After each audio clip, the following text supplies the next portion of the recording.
Hi, this is Professor Davenport, and I am here with Congressman James Lankford of the 5th Congressional District of Oklahoma. And today we're going to be visiting about kind of the life of a member of the House of Representatives, as well as some of the duties and responsibilities of a member of the House, and maybe into even some of the things, reform proposals that have been proposed for that body. Congressman Lankford, thank you for joining us. My pleasure. One of the things I think a lot of people don't understand about a member of the House is what your week is like in the life of a congressman, and just how much gets compacted into any given day or week. Can you kind of walk us through what it's like to be one of your average weeks? Right. It's typically, I'm a person of two locations, so in many ways I have two jobs as a member of Congress. There's a legislative role and a constituent role. Right. I have two different offices, one in Washington, D.C. and one in Oklahoma City, and my district here covers Potawatomi, Seminole, and Oklahoma County. So even within the district that's here, it's really three different counties. There's a big difference between Bethany and Wewoka. There's a big difference between Oklahoma City and Seminole. So we function different even within here. So let me break it up. When I'm in district and back in Oklahoma, doing constituent meetings, people that live in the district trying to get opinions. I have a town hall meeting tonight, for instance, it's in Del City. That meeting will be able to hear from people and also express to people what I'm seeing in Washington, D.C., reporting back to them. I will meet with business owners. I'll meet with people that work in businesses. I'll meet with students. I'll meet across ethnic lines with individuals to try to hear what are the things that are important to people, and so that I can get a clearer vision. There's 750,271 people in the 5th District of Oklahoma. And so to try to get 750,000 people and to get a feel of that perspective is very challenging to do. I get to do that 1 week a month. 3 weeks a month I'm in Washington, D.C. 1 week a month I'm in district. And so when I'm in district, my days are very full. I'm on the phone with a lot of people. I'm interacting with a lot of folks and try to get to as many places as I can. When I'm in Washington, D.C., it's different. Those are legislative times. Sure. So they'll start very early. A typical day for me will start first meeting somewhere around 7:45 to 8 in the morning. My last meeting usually ends somewhere around 9:30 in the evening, and then I'll have about 2.5 hours of study for the next day. So you're saying this conception of maybe banker's hours for members of the House is not realistic? Oh, no, it's not realistic. Right. I get a big fat notebook on my desk at the end of each day. That's my study packet for the next day, for the meetings I'm going to be in, for the legislation we're going to deal with, reading through the bills. So it's a very intense schedule. And sounds a lot like being in college. Well, it would be. And you know what? In some ways it is like college, because when you're in a college class, you know I've got 5 or 4 different classes, and you're studying for all these different topics, and they conflict. When you're a member of Congress, it's the same way. I may deal with education right now. I may deal with defense right after that. I may deal with international relations right after that. I may deal with what's happening in energy right after that. And so meeting to meeting, topic to topic, you're always studying and preparing for what you're about to do, what you just did, and what needs to happen in the days ahead. Wow. So it is a very diverse, very intense schedule. Well, following up on that, when you were first elected in 2010, That's correct. When you first elected and came into office, was there some misperception that you might have had about the role of a member or the House in general that was corrected as you came in? There was. I'm pleased to tell you I found some normal people there. I had this sense that when I would go in January of 2011, when I first started, that I would not find anyone that I could really connect with, because I just don't, on TV, you just don't see a lot of people that you look at and go, that's a normal person. Sure. They just seem to be plastic. They seem to be disconnected from reality. I found that not to be true, pleasantly so. That the House of Representatives really does look like America, with the diversity of ethnicity, with the diversity of opinion, and a background and perspective. It's all represented there among the 435 members. So I was pleasantly surprised to see that. I was discouraged to see there are not a lot of places where there's really deliberation on the issues. We don't really gather together in groups and hash out the issues. We'll hash it out among our own staff, we'll read through and do our own private research, and then show up to vote. But there are not a lot of places where we really deliberate. And the location where it's supposed to occur on a committee meeting, most of those are made for TV moments. That the C-SPAN cameras kick on, and they know they're being filmed for that moment. And so it's carefully scripted what they're personally going to do. Now, the committee doesn't script everybody on what they're going to say and do, but it's carefully scripted what they're going to say and do, and they know typically the answer before they ever ask it. So we lose out on some moments to really do deliberation, so you have to create those. I have to go pursue moments to really hash those issues out. Very good. Interesting. Now, my students learn kind of two different models of delegation, as our textbook put it. One is the delegate model, where you see yourself as a representative of the people, and by and large, you simply vote in the way the majority of your constituents expect you or want you to vote. Right. Whereas the trustee more is one who says, I've been elected based on the qualities that I presented to voters. They elected me to use my best judgment, and that's what I'm going to do. Now, the reality is no legislator is really an either-or Right. operator. But when you look at those, where would you kind of classify your leaning as being? Are you more of a trustee or more of a delegate? I think it depends on the issue. I really am a hybrid on that as well. I listen carefully, as I mentioned before. When I'm home, I want to hear their perspective. I don't want to represent Washington, D.C., though that's where I am 3 weeks a month. I want to represent here because there is no other representative for this district other than me. I'm it. And so I better represent them, or this district doesn't have a representative. So I want to listen. I want to hear those issues out. I want to represent us well. But I am also a trustee. There's some issues I do know better because I have access to firsthand information. I'm not getting it on the internet, who somebody posted some article that really never existed that they sent around to people. All that noise that gets out there. People do expect me to get to firsthand information. I have the opportunity to be able to sit down with the people they see on TV as the major people in the administration and in the military and our researchers, to sit down with them face to face and ask the hard questions. I have the opportunity to be able to see the first report when it comes out. So I do have a responsibility as a trustee to make decisions. I'm also in classified briefings with national security issues that no one else is. That America, as we've set it up and said, we do have some issues that are classified and are classified for a reason. So we elect people to go represent us, to hear that information, to take it in, and then to make the decision based on it. That's how we function. And so it's a hybrid, and it depends more on the issue than anything else. Excuse me.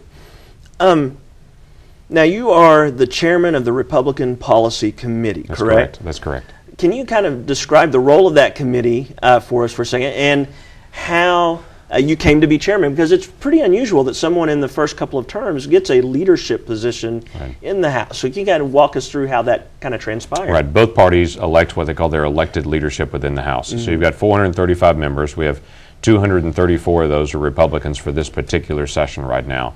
Of that group that are Republicans, that are the majority party right now in the House, they will then gather in closed-door meeting and will elect their leaders. So, for instance, Speaker Boehner, that people have heard of, he is an elected leader from our body. And Eric Cantor is an elected leader from the body. People recognize Kathy McMorris Rogers. She was elected to be the conference chair for our conference. I was also elected, it's the number 5 position in the House of Representatives, that our group, when we gathered, they select their leaders. I was elected as that position of policy chairman. Now, my role is really to work with all aspects. People that have a belief that all Republicans think alike haven't met many Republicans because there's a lot of diversity. It's the same with Democrats. Not all Democrats think alike on every single issue. So I work with Republicans of all types within our conference to be able to gather ideas together and to say, what can we do to be able to solve some of the problems? So I'm trying to think long term on some issues, to say this may not be an issue we're voting on next week, but it's an issue that's coming up soon. What can I do to be able to determine where we are as a conference, to help people study and research on the issues that they need to get background on, and then to be able to move those forward? Let me give you, for instance, I just had a meeting with a group discussing Fannie Mae and Freddie Mac, this GSE group that they help fund a lot of our mortgages. Well, a lot of the collapse of our economy that happened in 2007 and 2008 was based on some mortgage decisions that were made actually within the federal government system with Fannie Mae and Freddie Mac. There's been no reform on those. So, and it's incredibly complicated to go through these different financial instruments. So I met with a group of people. We're talking through solutions. We don't have a piece of legislation on the floor next week on that, but we will in the months ahead. And so I'm trying to help people start thinking about those and start the research, and also to help prepare their staff as well. Sounds like this is an opportunity to develop those points of deliberation that you mentioned earlier in that capacity. It's a point where you can get into a meeting and hash out some of the issues and try to determine, what am I weak on, what do I really have a strong opinion on, and what am I just not sure, and how do I get that information and research. The last thing you want is a legislator making a decision on something they haven't researched. But because of the diversity of topics that we deal with on a weekly basis, it's very difficult to keep up. Now, as you mentioned, this is a position that's part of the leadership of the House. how does being a member of the House leadership impact your role as a representative? My first responsibility is still at home. This is who I represent first, is Oklahoma City and Potawatomi and Seminole County. Right. But then my second role is working with all the different members, and I try to stay on top of that as well. So it just doubles up my schedule. It's just one of those issues, a very full schedule just got more full. Well, that leads into my next question is, how do you balance all the different voices that are out there, everybody having an opinion on what you should do on any given issue, right? Your constituents, your own personal beliefs, your colleagues, other members of the leadership, interest groups. How do you balance all of those and feel like you're making the right decision? Yeah, the very difficult role to do that. And everyone has an opinion, but very few people actually want to step out and represent and help others. Right. And that's the challenge. It's easy to sit back and say, I have an opinion about something, everybody should do it my way. But that's not how a legislative body works. A legislative body is, I have a group of people I represent, I have a constitution that I'm sworn to uphold, and if the direction that we're talking about voting for actually violates the basic principle of how the structure of our country is, that's not an option for me. I have to say we're organized in such a way that this is how we're organized. Right. And if we're going to change that, we have to change the law, but we can't just ignore the law. Sure.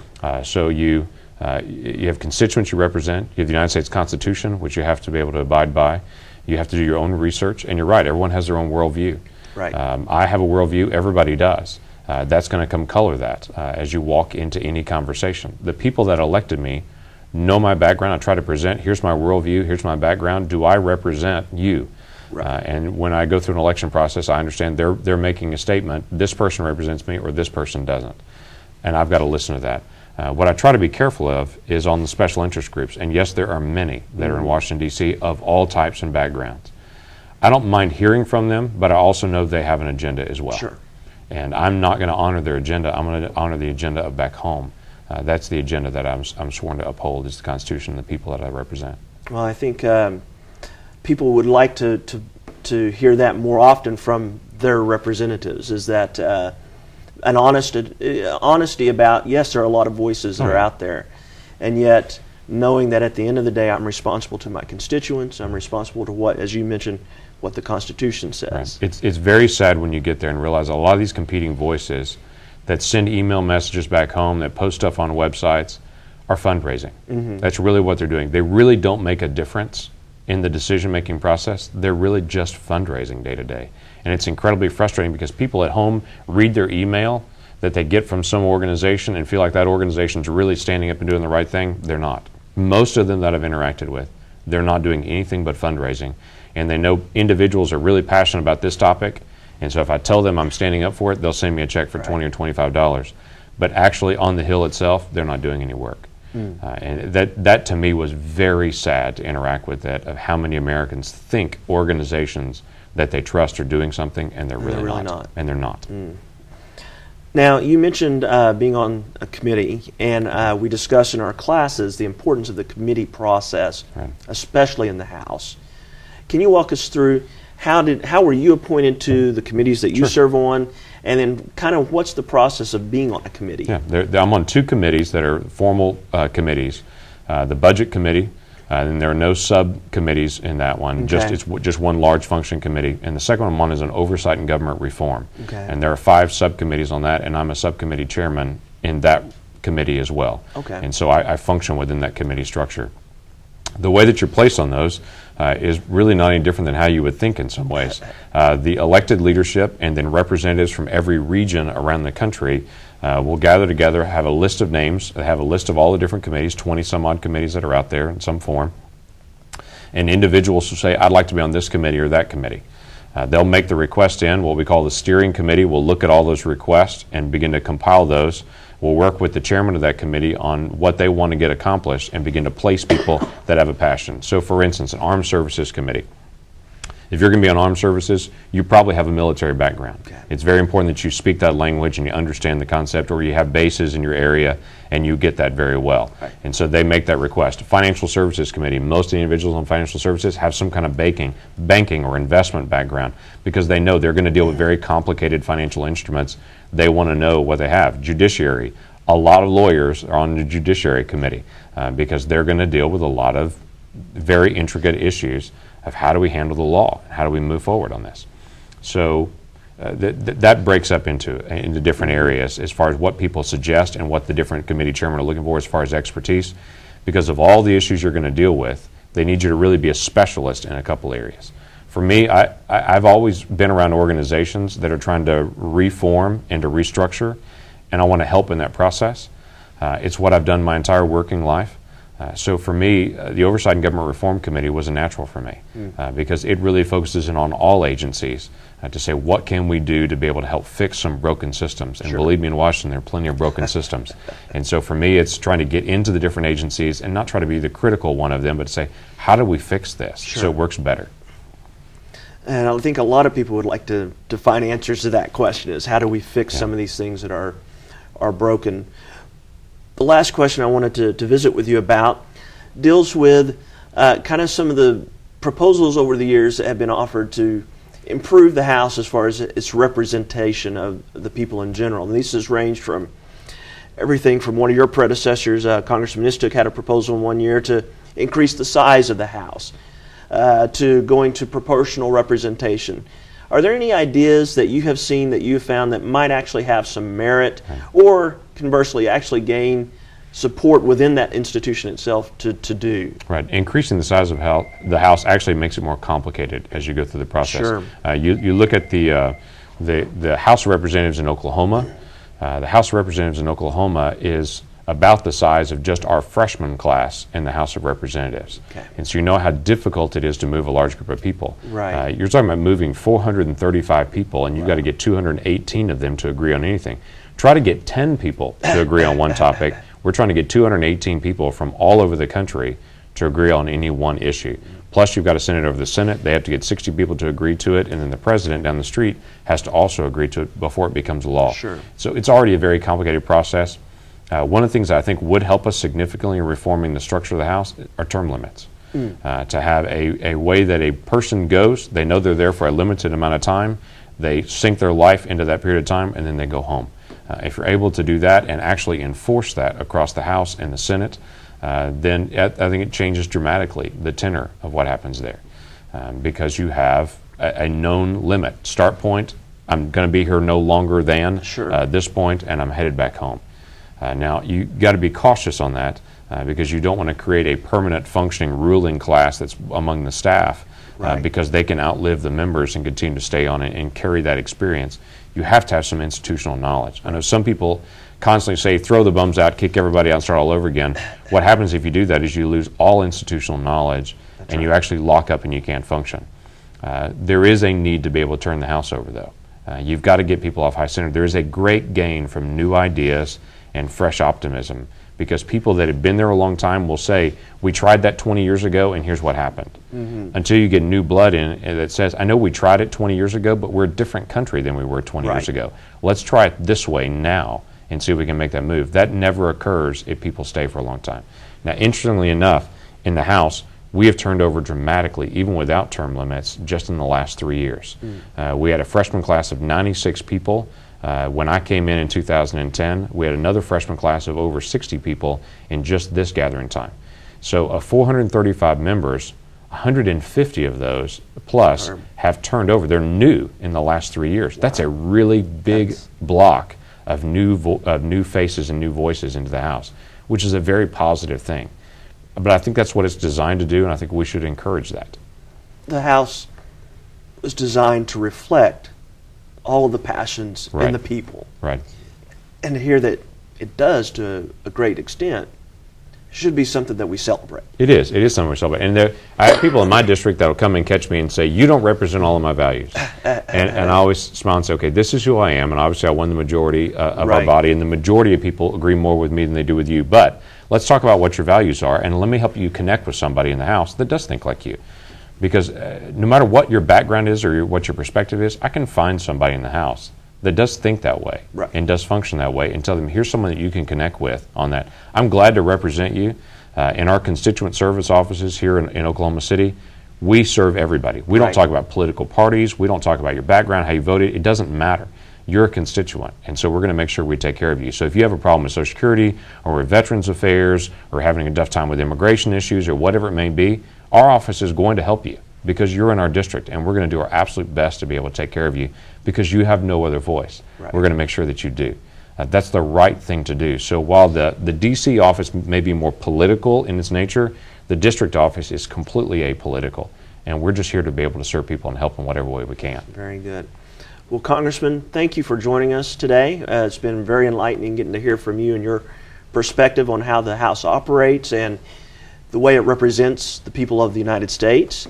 And wish you all the best in your assignments. Thanks. I look forward to it. And for the students that are around you, I'd encourage them to continue to study in the push because there is a great need for really sharp individuals to serve with us in Washington, D.C.